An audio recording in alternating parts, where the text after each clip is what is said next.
The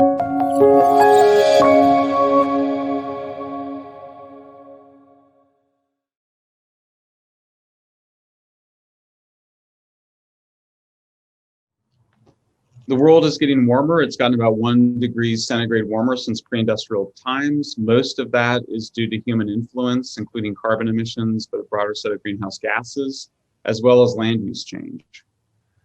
We are seeing forest fires around the world. We saw them at greater frequency in California, Australia, but also in the Amazon. Many remember in 2019, President Macron raised awareness with this photograph on Twitter where he said that the Amazon is the lungs of the world and that it produces 20% of our oxygen. Cristiano Ronaldo, Madonna, Leonardo DiCaprio all tweeted this photo of the Amazon on fire. There was great concern raised about the Yanomami Indians of Brazil. Many know that sea level is rising, has been rising due to melting polar ice and resulting in higher sea levels. This National Geographic raised awareness of a starving polar bear. It went viral. It was a big story. They said it was because of climate change. The number of animals, of wild animals in the world has declined by about half since 1970. And it's occurred mostly in the tropics of Latin America, Southeast Asia. It's also happening in Africa. And what's driving the decline of wild animals is the loss of habitat, but also just the direct consumption of wild animals. Humans use about half of the surface of the ice-free Earth, half of the ice-free surface of the Earth. Half of that half is for meat production. So humans use a full 1/4 of the Earth for meat production. That's an amount that grew an area the size of Alaska between 1926 and 2016. We're eating too much fish from 1/3 of all fish stocks. And that has tripled since the 70s and is now set to double the amount of fish that we consume. Just imagine the population rises as Chinese and others get wealthy. We want to eat more fish, and that's having a huge impact on fish stocks. Only 15% of the Earth land surface is protected. 8% of the oceans are. Many people have seen the photographs of the impact of plastic waste, both in the bodies of sea animals and sea birds, as well as caught, trapped, like plastic straw was up the nose of a sea turtle in Costa Rica in a video that went viral a few years ago. And that species is now critically endangered. And I think we've seen one of the most important ecological events is the pandemic. It appears, unless it turns out that if it turns out the virus was made in a lab, that would change things. But if the conventional explanation is correct, then the coronavirus most likely came from a bat and may have been transmitted through a pangolin. And then it could have been transmitted to humans either at the farm or at a live wet market in South China or in China. And the forest frontier and agriculture, we now know is dangerous because it can result in pandemics. We need greater separation from nature and farming. We know that children are very afraid of climate change. 1 out of 5 children are having nightmares of climate change. In Britain, I expect it's very similar in Spain. 1 out of 2 people in the world surveyed, half of all people, think climate change could make humans extinct, according to a very large global survey. The good news we hear from almost everybody is that we can power the world on solar panels and wind turbines. The head of the United Nations Forestry Department for the Food and Agriculture Organization says we can use wood as an alternative. We understand that energy efficiency will reduce our energy consumption. Going vegetarian will result in less carbon emissions. And we don't need nuclear power. most people agree we don't need nuclear power. Look at what happened in Japan 10 years ago this week. Well, I'm here to say that while everything I just said is correct, that's not the whole picture. There's more to the story. For example, the United States is now the world climate leader. I don't think anybody knows this. Very few people know it. Just 10 years ago, the United States was considered a climate villain, or 15 years ago. In fact, the US has reduced its carbon emissions from energy more than any other country. In fact, I mean, energy is the main source of carbon emissions. And certainly I'm going to argue, one of the only ones we can control. And the United States is now doing better than its Copenhagen and Paris agreements. So the United States is actually outperforming most of Europe, Australia, and other countries that used to criticize the United States for not taking climate change seriously. We may be at peak global emissions. If that's true, this is remarkable and not anticipated by experts or anybody else. My own view, if I have to take a bet, is that emissions will increase for another 10 years or so, but that they will certainly have peaked by mid-century.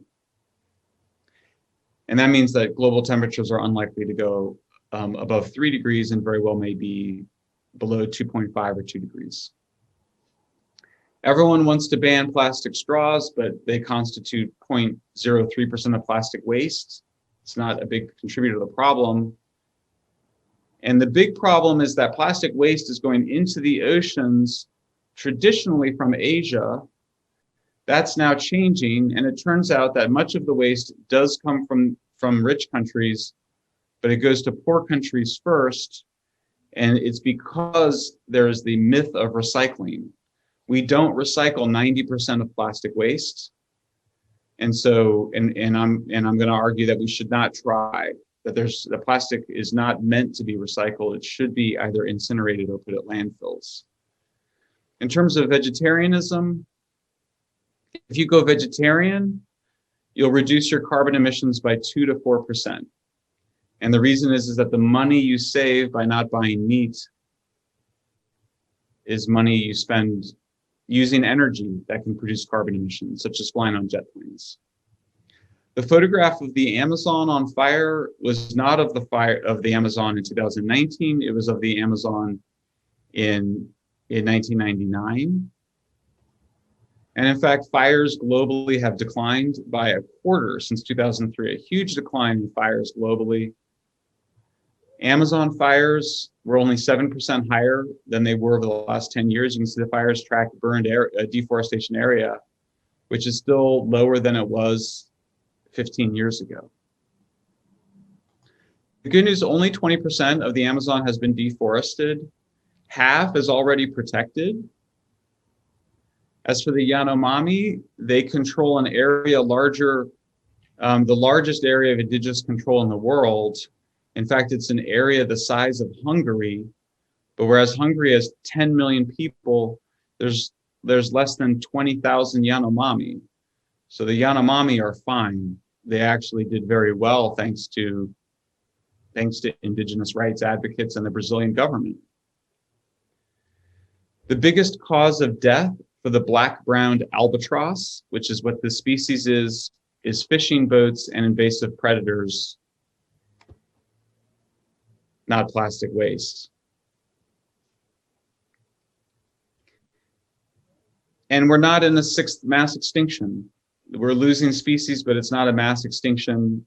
You can see this is the number of plant, animal, and insect species that have gone extinct since 1500. 3/4 of all species are not threatened. Only 6% are critically endangered. To be a mass extinction, you need to have over half or more like 75 to 90% at risk. We don't know how many polar bears there are. That's the whole story. Like, the truth is we just haven't counted many of them. So we don't know if the number of polar bears are going up or down. And here's another important fact. We hunted more polar bears than exist. So if we want to save polar bears, then we should not hunt them. That's the main threat to polar bears. It's not from ice melting. In fact, the photograph of the starving polar bear, we don't know why the polar bear was starving. It might have had nothing to do with food. He might have been sick. National Geographic apologized for this, and then they blamed the photographer, who also apologized. Humpback whales are coming back. We've had huge impacts, but we've also had huge conservation successes. Humpbacks are coming back. We kill 97% fewer whales. Sea turtles are coming back. We've actually had success. It's not solved, but we've made incredible success, and it's a mistake to suggest we haven't. As for plastics, they actually help to save sea turtles. Why is that? Well, it's because the plastic, I'm not wearing my these are my other glasses. The plastic, this is plastic from fossil fuels, but they used to use sea turtle shells to make glasses. And so we've saved sea turtles by replacing natural bioplastics with plastics made from fossil fuels, so that saves sea turtles. Now, I think it's fair to ask, who am I and why am I saying this? So just to establish who I am fortunate to be independent of any financial interests. I'm an independent researcher and journalist. We have a very small organization, but we do strong research, and we're not afraid to say things that are unorthodox on any direction. Here's our website. All the slides I'm showing you can find on my website. Everything here is on the website. This was my book in the United States. And I got started by going to Nicaragua in 1990. I was a young socialist. I always cared about people and the environment. My life has been dedicated to two things: lifting people out of poverty and protecting the environment. Those are the two things I've always worked for. I lived in Brazil in the semi-Amazon, and it's very romantic. There's something beautiful about these lives, but these are very poor. There's a lot of poverty, and I was struck by how hard life is. Kids that should be in school, getting water, collecting wood. It's a difficult life. Still a lot of poverty in Latin America. It's done really well over the last 30 years, but it's also still a lot of poverty. But you can see the achievements have been amazing. We have reduced poverty from 44% to 10% since 1980. Infant mortality has declined to very low levels, to 4%. It's a huge achievement. We live so much longer, and this is mostly a consequence of infant mortality. Life expectancy is 70, 80 years old now. It's incredible. And the number of kids that we have goes down. So my mother was one of 5 children. I am one of 2 children. And so we just have fewer kids because we don't need as many kids if we don't live on the farm. We produce so much food. We have too much food. We waste food. There's just no risk. There's no starvation. If people are hungry, it's because of poverty, not because we don't have enough food. In terms of energy efficiency, we can become a little bit more energy efficient, but the relationship between energy and GDP and wealth is constant and remains tightly connected. You can see Germany can reduce its energy consumption a little bit, but it doesn't become India or China. It doesn't go to Vietnam levels. It stays at very high levels of energy consumption. What about all the disasters? We're doing great. Humans have reduced the deaths from natural disasters by over 90% over the last 100 years. Disasters are not costing any more when you normalize the data. In other words, when you account for growing wealth, disasters aren't causing more damage. So when a hurricane hits Miami today in 2017, there's a lot more damage, but that's because there's a lot more buildings. In 1925, there wasn't very much to damage. Sea level rise, it's the thing I'm least worried about. I've never been worried about sea level rise. It's going very slow, and we're very good at adapting to sea level rise. I mean, just look at the Netherlands. The Netherlands farms in some places 7 meters below sea level. Well, sea levels are supposed to rise a half meter, 0.6 meters between now and 2100. I mean, of course we can adapt to that. Nobody actually thinks, I mean, there's not really even an argument that we can't. I interviewed the lead author of the IPCC on sea level rise, and there's no evidence that we can't, and a lot of evidence that we can. What about risk of catastrophe, of a black swan, fat tail, low probability, high consequence event? Václav Smil, who is Bill Gates's main energy advisor, maybe the most influential energy and catastrophe thinker in the world, Václav Smil of Canada, wrote a whole book comparing potential catastrophes. And he concluded that wars, disease, volcanoes, tsunamis, and asteroids have a greater black swan risk, really looking both at fatalities and probabilities than climate change, which actually is that line going down off the map. You can't see it. I think we're all reminded from coronavirus that disease remains one of the greatest threats, not just to life, but to civilization. What about the fires? The fires in California and Australia are overwhelmingly being caused by too much wood fuel in the forests.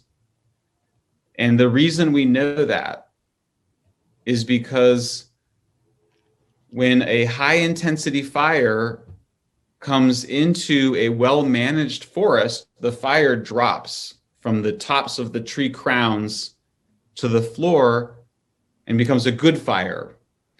Fire is good at these low levels, this kind of low level here. That's the fire you want in good, well-managed forests. You don't want these big fires, but if the fires are well-managed, it drops.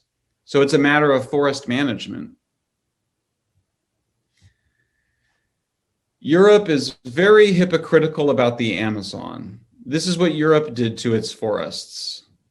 Okay, between 900 and 1900. Europe, you cleared your forests because you were trying to grow and become modern, which occurred. And then the forest grew back. Since 1900, the forest of Europe has returned to an area roughly the size of Portugal. So today, 40% of Europe is tree covered. Why? Because you don't need as much land to grow food. That's the main reason. Plus, you don't use trees for wood fuel anymore. You let the trees be trees. This is what you get with prosperity. So you can see a close-up, a beautiful graphic, close-up of France, Spain, Portugal, and Italy. Look at how much greener it got from increased reforestation, from growing more food on less land. So the older farmlands went back to forests. Plastic waste. It's a problem, again, of poverty, and also us sending our plastic waste to places that can't recycle. We should stop doing that. We even have good news on meat production. This is maybe the most important environmental trend in the world. Why? Because for me, the use of land is the most important environmental issue. It always has been. It had never changed. And the amount of land we use for meat production declined in area almost the size of Alaska. You can see the peak of land for meat production declining. It's so inspiring because that means that there will be more land for wild animals. So if you care about nature, you want this. So you see a lot more greening, and it's happening in the temperate regions. Not yet in the tropics, but it can and should and will.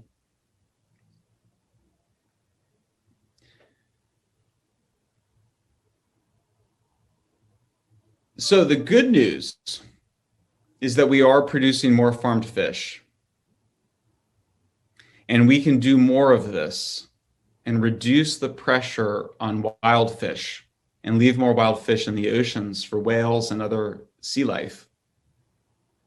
We are 15%, may not sound like much, but that's very good. That's an area the size of Alaska. That is true progress, and we should build on that progress. Look at how many more areas are protected. 25 times more areas since 1962 are protected. So we have lost beautiful places. It's true, we've lost beautiful places. But we've also protected beautiful places. We should celebrate. It's only half the story. We should celebrate the places that we've saved. We've seen increases in biodiversity. That's not the metric. The right metric is total wild animals. Let's take a closer look now at how humans save nature, because we don't talk enough about this. We don't understand this. How do we save nature? Let's start with the whales. We used to harvest whales in the United States for energy, for lights, whale oil as lights. And then in Europe, harvested whales in the 20th century for margarine and soap. What happens in the United States, you can see very clearly. This is the rise and fall of whale oil. Something happens where we stop using whale oil. What is it? Well, you can see in this cartoon from Vanity Fair magazine, the caption reads, "Grand ball given by the whales in honor of the discovery of the oil wells in Pennsylvania." 1861, they knew that petroleum would save the whales. And it did. That's what happened. That's the peak that's when petroleum was discovered. Productive wells produced in one day all the oil you would need in whaling in 3 to 4 years. So it's efficiency, productivity of energy, abundance that saves nature. We need abundant energy to save nature. That's the lesson. Europe and Britain needed coal to stop using wood fuel. Same story, substitution. And we've made a huge amount of progress even on coal, but you can see on all of the major pollutants. This is just the United States, but it's the exact same story in Europe. 83% decline in carbon monoxide, 61% decline in nitrous oxide, 91% decline in sulfur dioxide, and huge declines in lead. Very major success in reductions in air pollution. We've reduced the amount of land that we use for agriculture so significantly that the total land we use for agriculture increased by just 8%. even as food production increased 300%. So you can see that we're just producing much more beef and cow from the same amount of land. So increases in productivity.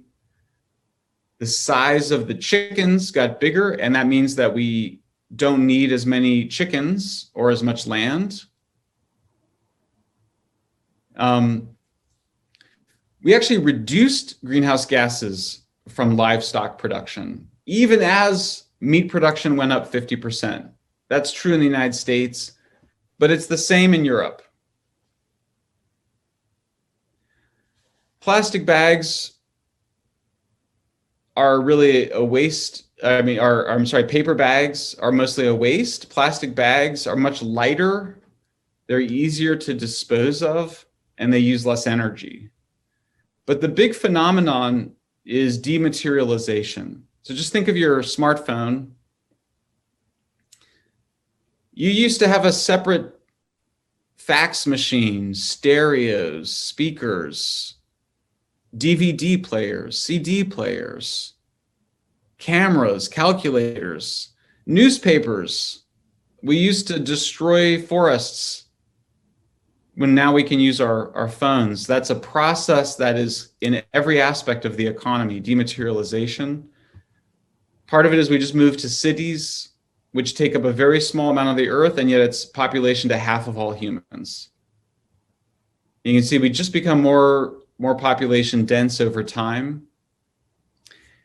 And so we still have endangered species. This is one of my favorites. This is the yellow-eyed penguin of Australia, of New Zealand. It's an endangered species. It just needs more land. It just needs more habitat. So people see this and they see something beautiful. It is beautiful, but it's a lot of land for ranching. So if we want more room for my penguins, for our penguins, we have to concentrate agriculture. Now, the good news is sub-Saharan African farmers can increase their yields by 100% just with irrigation, fertilizer, and machinery. That's all. There's no magic involved, just basic technologies. If every nation did this, global food yields would increase dramatically. Yields would rise 50% if nations increase the number of crops per year. And we can see that with increased productivity, you then can have reforestation and you have less pressure on forests, whether in the Amazon or in South China or in Africa, the places we want to take pressure off of the forests. And it looks like we're at peak wood. This is a huge success. We don't want to use wood as energy. We want to leave more wood in the forests. We want to use less land for agriculture, and that appears to be reaching our peak as well. So consider peak carbon emissions, peak land use, peak wood fuel use. These are the biggest trends. So we should celebrate and build upon that. It's not like there's nothing to do, but we're going in the right direction, clearly. We're even using fertilizer more efficiently. Netherlands has doubled yields using the same amount of fertilizer. So we get less runoff as well, less pollution. The soils that people worried about that are degraded, they're in poor countries because they don't have modern agriculture, modern fertilizers. That's where the crisis is. The United States, soil erosion declined by almost half, even as yields rose. And we know that a lot of the environmental solutions that are proposed are the wrong solutions. Most people are not vegetarian, they're not going to be vegetarian.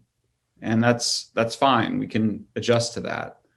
80% of people who try vegetarianism quit within the first year, or quit over time, then half in the first year. it's fine to, here's the shorthand: recycle glass, recycle aluminum. Don't recycle plastics because it's not worth it. We can put it in incinerators and they're clean now. They don't produce dioxin, or in landfills. It's fine. We try to recycle plastics. 90% of it goes to poor countries and often in the oceans. So it was a huge mistake. Pasture beef is just much less efficient. We might romantically like it, but concentrated agriculture is how you save land. It's also how you reduce carbon emissions. And then I want to draw attention to the real concerns I have with my fellow environmentalists. Sometimes they oppose good technologies.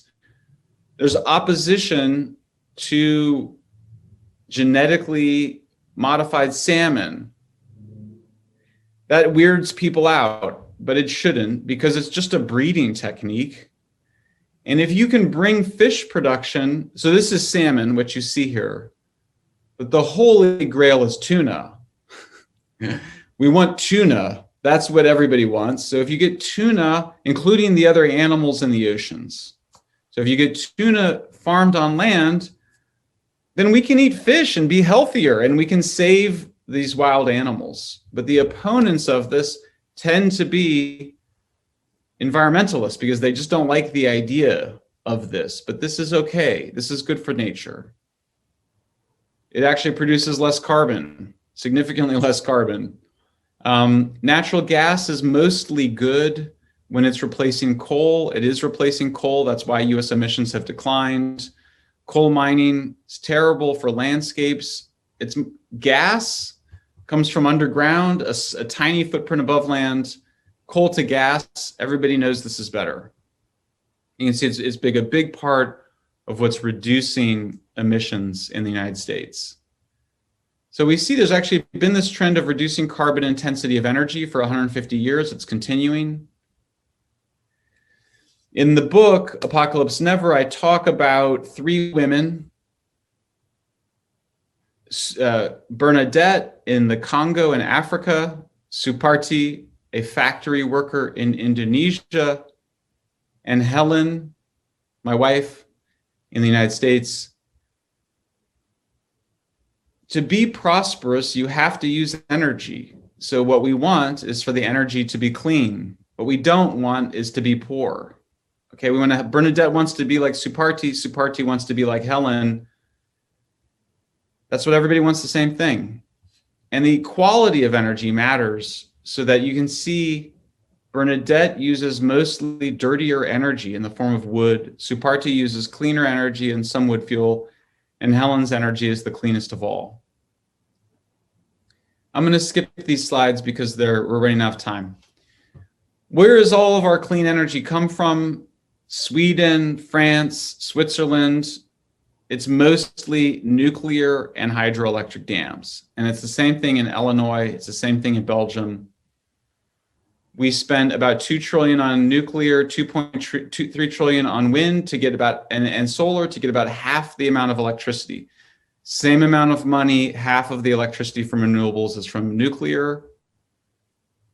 Just look at France and Germany. France is heavily nuclear. Germany is moving away from nuclear towards renewables. France produces twice as much of its power from zero carbon sources. Germany saw its electricity prices rise 50%. German electricity is almost twice as expensive as French electricity. And this is the craziest thing. Germany produces 10 times more carbon per unit of electricity as France. So what else? This is all you need to know about energy, economics, and carbon intensity. 2 big countries side by side, very similar, totally different energy and economics. Batteries, for a variety of reasons, are just too expensive. Nobody thinks batteries are going to save solar and wind. You can see that in places like California, our electricity prices went 7 times higher than the rest of the United States because of the use of solar and wind. If Germany had spent what it spent on solar and wind on nuclear, it would already be 100% zero emissions electricity. Everybody worries about nuclear waste. Okay. This is all of the nuclear waste in Switzerland. This is what you should want as somebody that cares about the environment. You want your waste not in the environment. You want it safe and sound, as opposed to spread out in the oceans or in landscapes. You want it concentrated. So why do we get this so wrong? Part of it is that we think that natural things are better. But this doesn't make any sense, because why is a solar panel more natural than a nuclear plant? It doesn't make any, it's not. Plus, what you really want is this direction towards concentration, intensification, because that protects natural environments. But what people mean when they say natural is they mean older. They mean bioplastics. But the newer plastics are what save the ivory tusks in the elephants. We used to use ivory, now we use plastic. Same thing with the sea turtles. We discussed we need concentrated agriculture. It's very important. Solar panel waste, there's 300 times more solar panel waste than nuclear waste. Yes, it's all hazardous because it has lead and other heavy metals inside of it. I will skip ahead because we're running out of time, but you can see solar farms require 400 times more land everywhere in the world. It doesn't matter. California, Spain, huge amounts of land is required for solar panels and wind farms. So if you care about protecting endangered species like the sea tortoise, you don't want to take all of its land. That's what this is about. They had to pull the tortoises out of their burrows, an endangered tortoise, to build this farm, and many died. We see that in Germany, there's protests against wind farms now, against transmission lines because of the environmental impact. This condemnation of economic growth by the richest people in the world, there's something not right about that. It's been a Malthusian idea since the 70s, the 80s.